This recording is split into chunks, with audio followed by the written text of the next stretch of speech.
Bonjour, bienvenue dans cette nouvelle vidéo. Je suis contente de vous retrouver aujourd'hui. Alors, vous le voyez, je suis chez moi, mais en fait, ce matin, il a neigé et c'était vraiment la galère sur les routes. Et j'ai été jusqu'au palais de justice. Et en revenant, eh bien, au lieu de retourner à mon bureau, je me suis arrêtée chez moi parce que c'était vraiment trop galère sur la route. Bref, petite aparté, mais comme ça, voilà, vous voyez un peu pourquoi c'est pas le décor habituel. Alors aujourd'hui, je voudrais en profiter pour répondre à une question qui a été laissée en commentaire et c'est une question vraiment hyper intéressante et du coup, on va en parler aujourd'hui, demain et mercredi. Et je vais vous lire le commentaire, comme ça vous voyez un petit peu le contexte. Donc c'est un commentaire de Amax96 2011.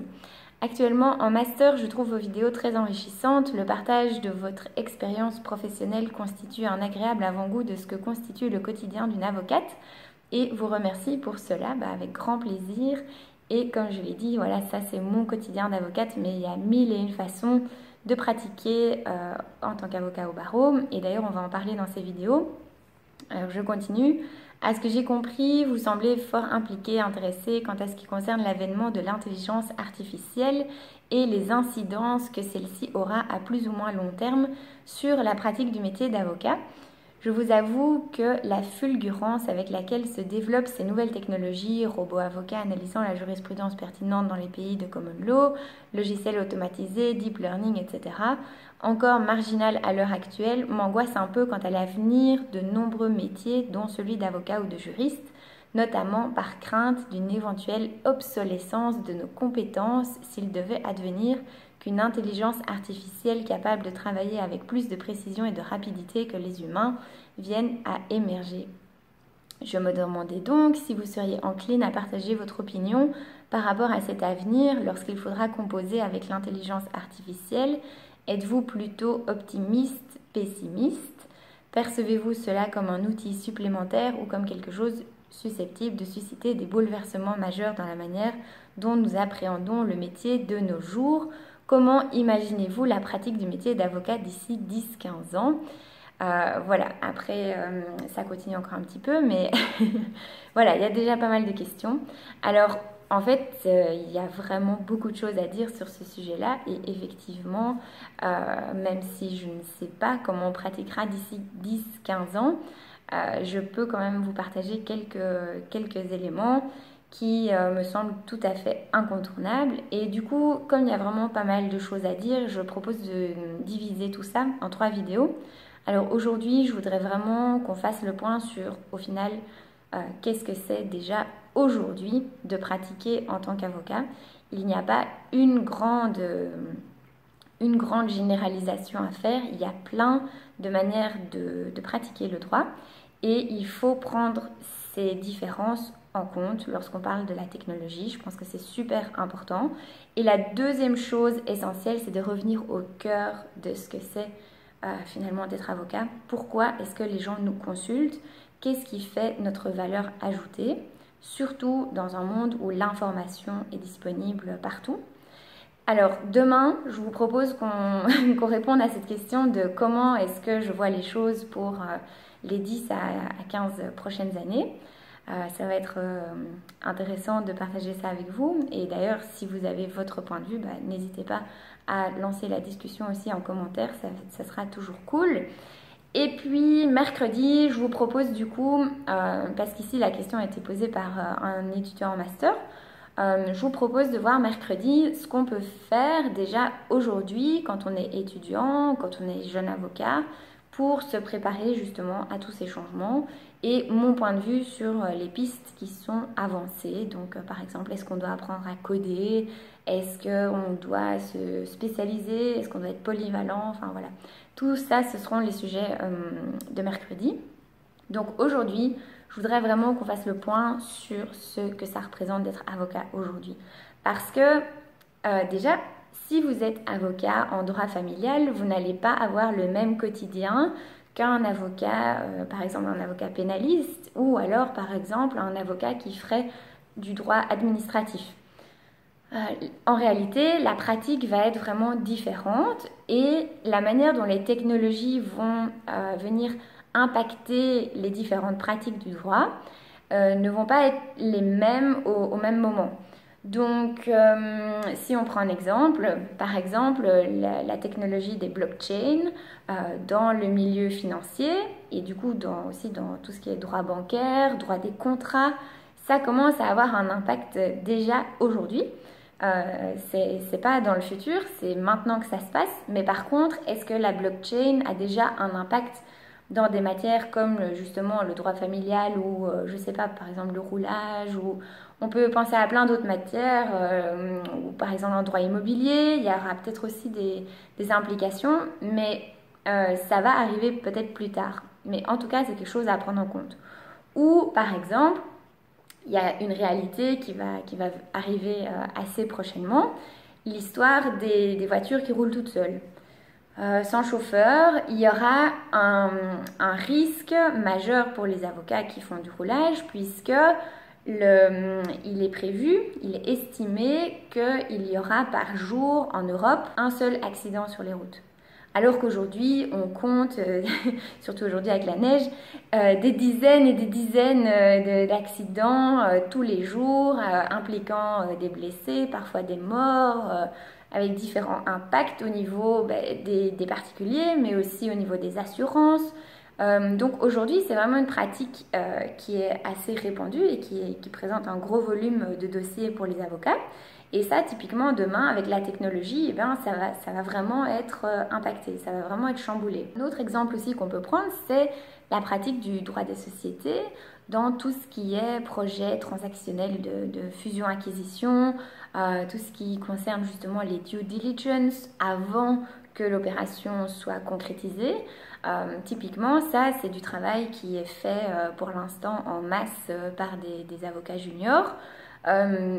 Voilà, il y a des technologies qui aujourd'hui commencent à émerger pour justement faire ce travail d'analyse préparatoire en 10 minutes grâce à l'intelligence artificielle. Donc du coup, ça va dégager beaucoup de temps pour les jeunes collaborateurs par rapport à ce travail de due diligence.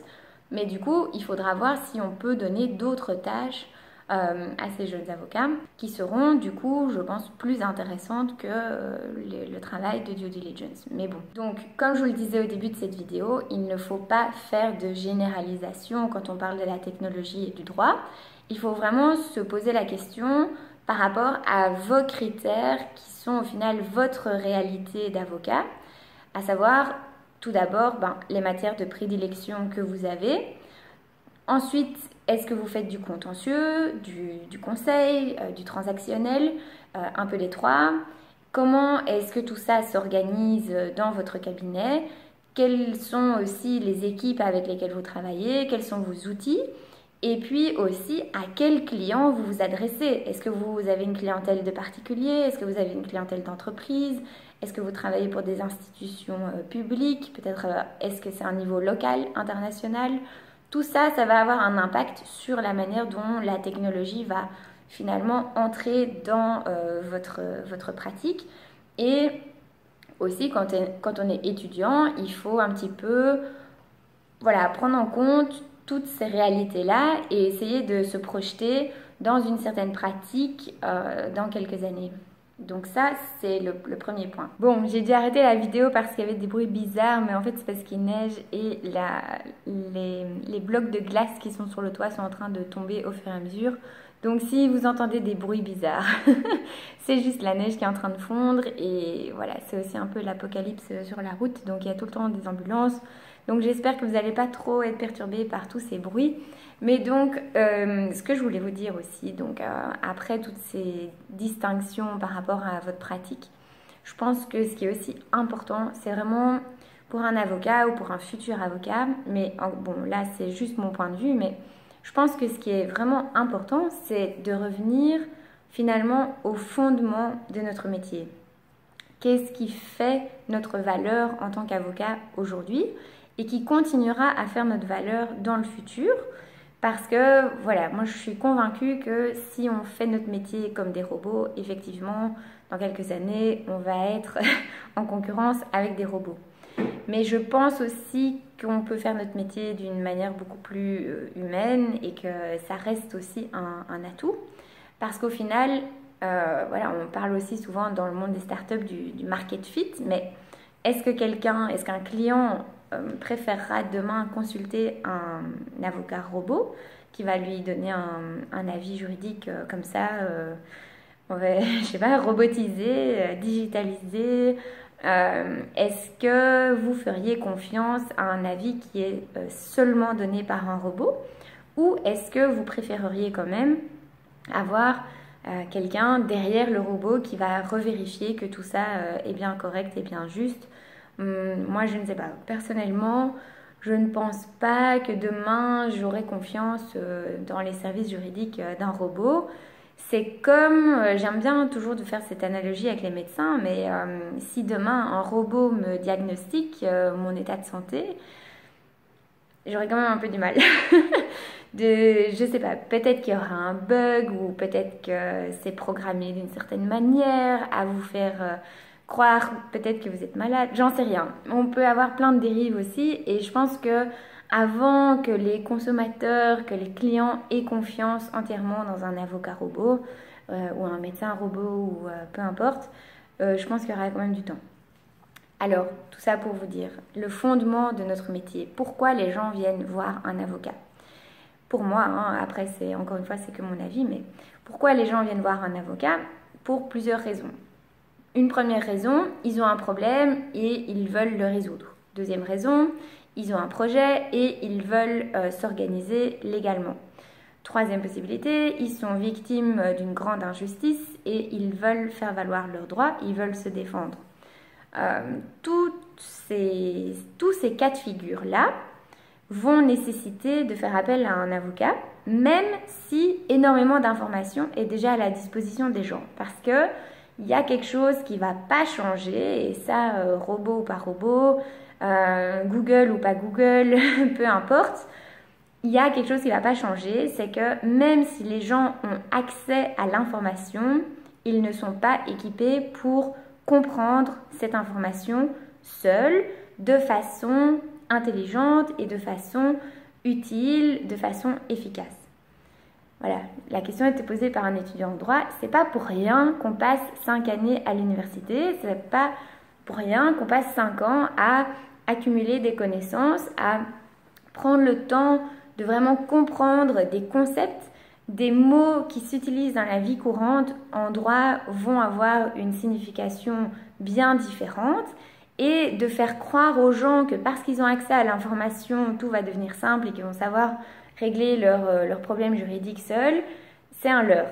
Et c'est très stupide de faire ça parce que ça ne fait que reporter les problèmes. C'est comme quand on est malade et qu'on regarde sur internet j'ai mal à la tête et qu'on croit qu'on a des problèmes catastrophiques alors qu'en fait voilà, c'était juste un bête mal de tête. Mais en même temps, voilà, même si vous avez accès à l'information, vous n'êtes quand même pas sûr de savoir diagnostiquer vous-même vos problèmes de santé. C'est la même chose avec le droit. C'est pas parce que vous avez des modèles de contrats en ligne que vous savez comment les utiliser à votre avantage. Parce que, voilà, aussi dépendant du côté duquel on va se trouver, dépendant de qui est notre client, le contrat va plutôt être rédigé d'une façon ou d'une autre. De même, si vous avez un litige, ben là, vous pouvez toujours aller vous défendre tout seul devant les tribunaux. C'est déjà permis aujourd'hui. Moi, j'ai un jour plaidé contre quelqu'un qui est venu se défendre tout seul. C'était devant le tribunal du travail et la personne est venue avec un dossier épais comme ça, avec toute la jurisprudence qu'il avait trouvée sur l'article 1382, qui n'avait rien à voir avec le cas, mais voilà. Et pendant la plaidoirie, il a lu ces copier-coller d'internet au juge. C'était assez épique, mais voilà, est-ce que ça valait la peine de faire l'économie d'un avocat? Bon, peut-être que ça aurait quand même valu la peine de faire appel à un avocat. Donc bon, je m'égare un petit peu, mais tout ça pour vous dire que vraiment, on a une valeur ajoutée. En fait, ce qu'on apporte comme valeur, c'est vraiment de maîtriser les concepts juridiques et finalement, que ce soit pour la défense dans un litige ou pour l'organisation d'un projet d'entreprise ou quoi que ce soit, notre but en tant qu'avocat, c'est de traduire les intentions économiques, de traduire un préjudice de la vie quotidienne en termes juridiques, en termes voilà, contractuels, dans des conclusions pour une procédure. Et finalement, en fait, nous, notre métier, c'est de faire de la traduction. C'est traduire la vie réelle avec en des termes juridiques. Et inversement, là où on va avoir toute notre valeur ajoutée, et je pense que ça va être encore plus vrai dans le futur, ça va être ce rôle pédagogique de ne pas simplement faire la traduction de la vie quotidienne au juridique, mais aussi, et ça c'est la partie qui peut-être est encore assez fort négligée pour le moment, mais de vraiment refaire le travail de traduction dans l'autre sens, du juridique vers la vie quotidienne pour que les gens puissent vraiment comprendre ce qui se passe, qu'ils puissent vraiment rester maîtres de leur dossier, de leur projet, etc. Et donc, dans cette optique-là, l'avocat va être vraiment quelqu'un qui va accompagner ses clients dans cette compréhension du monde juridique. Et selon moi, plus le monde va devenir complexe, plus le monde va devenir innovant, plus il va y avoir de chamboulements dans la vie quotidienne, plus il va y avoir des règles au niveau européen, plus il va y avoir de complexité dans la vie juridique et il faudra s'adapter à tout ça. Et donc, notre rôle d'avocat va être de plus en plus renforcé, justement. Et c'est hyper important pour les avocats de rester en phase avec ces évolutions du monde pour ne pas être largués. Parce que, voilà, le droit, c'est toujours un peu à la traîne par rapport au développement économique, par rapport à l'innovation, etc. Mais il y a quelque chose qui ne change pas non plus, ce sont les grands principes de droit. On a quand même un héritage juridique et ça c'est aussi ce qu'on apprend beaucoup à l'université, mais il y a quand même toute une philosophie du droit, il y a des droits fondamentaux, des libertés, vraiment, comment dire, des libertés auxquelles on ne peut vraiment pas déroger. Enfin, il y a vraiment des droits fondamentaux à respecter et tout ça, c'est ça qui fait le cœur de notre métier, de notre plus-value. C'est de défendre des intérêts dans un monde qui va être de plus en plus instable. Et en fait, on doit, en tant qu'avocat, faire cet exercice d'être confortable dans l'inconfortable, de garder nos principes fondamentaux et pouvoir les utiliser et les appliquer dans un monde qui change. Donc maintenant, comment est-ce que l'intelligence artificielle va impacter tout ça dans les années à venir, etc. Bon, ce qu'il faut aussi bien se rendre compte, c'est qu'il y a plusieurs difficultés par rapport à l'intelligence artificielle et le droit. Première difficulté, c'est que le droit reste quand même en grande partie national. Surtout en Belgique, on a le droit national, le droit des régions, les communautés, les provinces, les communes. Enfin, voilà, il y a différents niveaux de pouvoir, il y a différentes langues. Enfin, voilà. La Belgique, pour ça, est un bon exemple de grande complexité. Ça rend le travail de l'intelligence artificielle assez compliqué. Maintenant, il y a des points positifs. Par exemple, si demain les recherches juridiques peuvent être grandement facilitées grâce à des outils d'intelligence artificielle qui seraient de plus en plus performants, bah ça c'est top. Je ne sais pas, moi j'ai encore eu le cours de méthodologie du droit où on nous interdisait d'utiliser les outils numériques, les moteurs de recherche juridique. On nous apprenait encore l'ancienne méthode dans les vieux bouquins, je ne sais même plus le nom, je ne sais même plus comment ça s'appelait, mais on nous apprenait vraiment l'ancienne méthode. Alors, ok, j'ai plus jamais utilisé ça comme ça dans ma pratique, mais du coup, aujourd'hui, on a des outils numériques, on a des moteurs de recherche. Si ça peut être encore optimisé au niveau de la rapidité, de la pertinence des résultats, de la quantité de jurisprudence qui serait disponible et qui pourrait être analysée, ça, ce serait vraiment un progrès énorme. Et ça, c'est très positif et il faut encourager ça. Mais ça, c'est de l'intelligence artificielle au service des avocats, au service des praticiens du droit, des juristes. que quelqu'un, citoyen lambda, ait accès à toute la jurisprudence librement. Ok, fine, super, on y a droit, c'est l'open source. Finalement, les audiences sont publiques, donc effectivement, pourquoi est-ce que les décisions ne pourraient pas être librement disponibles? Je suis entièrement d'accord, mais par contre, c'est comme le moniteur belge. Dans le moniteur belge, on peut consulter les lois, mais à part des avocats et des juristes, qui va consulter le moniteur belge au quotidien? D'ailleurs, c'est pas très optimisé pour l'expérience utilisateur, mais ça c'est une petite blague à part, mais du coup, qui va consulter le moniteur belge qui est aujourd'hui librement accessible en ligne? Eh bien, à part les avocats et les juristes, je pense pas grand monde. Et je pense que si on a des outils de recherche et de rapidité grâce à l'intelligence artificielle, ce seront plutôt des outils qui seront utilisés par des professionnels du droit. Ça, je pense pas que ça changera énormément. Par contre, ce sera un réel atout pour la pertinence de nos recherches, pour l'exhaustivité aussi de nos recherches, parce que c'est toujours une grande crainte, c'est de passer à côté de la jurisprudence qui aurait fait mouche dans notre dossier ou qui fait justement un revirement de jurisprudence et qui est incontournable. Donc voilà, ça c'est les bons côtés de l'intelligence artificielle.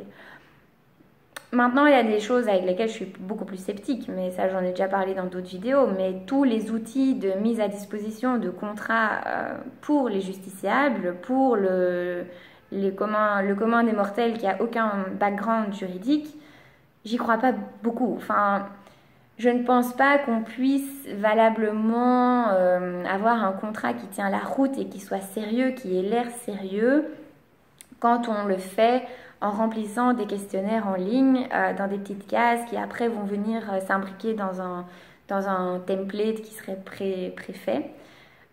Déjà, de 1, ça se voit tout de suite. Ça se voit tout de suite parce qu'il y a le langage juridique et puis il y a le langage courant que les gens utilisent quand ils complètent les petites cases. Ça, c'est une chose. Deuxième chose, ça mène parfois à des contradictions. Donc ça, c'est pas du tout voulu. Et c'est pas fait exprès de la part des personnes qui complètent les formulaires, mais c'est juste que comme ils connaissent pas le template dans lequel ce qu'ils vont mettre va s'intégrer, ça peut être un peu dangereux. Dernière chose aussi, quand on fait ce type de procédé et qu'après on va avec son projet de contrat chez un client et qu'on veut lui faire signer notre contrat, si le client est un peu malin ou si c'est une grosse société ou si c'est un client qui a l'habitude du secteur et qui connaît les contrats bien faits, il va tout de suite voir que vos conditions générales ou que votre projet de contrat, il est fait un peu n'importe comment. Donc ça va aussi jouer sur la réputation des personnes qui utilisent ce genre de modèle en ligne. Enfin voilà, ça je suis pas du tout positive par rapport à ça.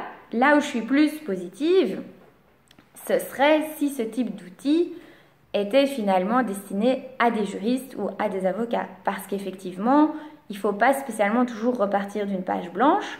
Il y a certaines clauses qui restent les mêmes. Et d'ailleurs, je pense que chaque avocat travaille avec ses propres contrats avec lesquels il a l'habitude de travailler. Bon, mais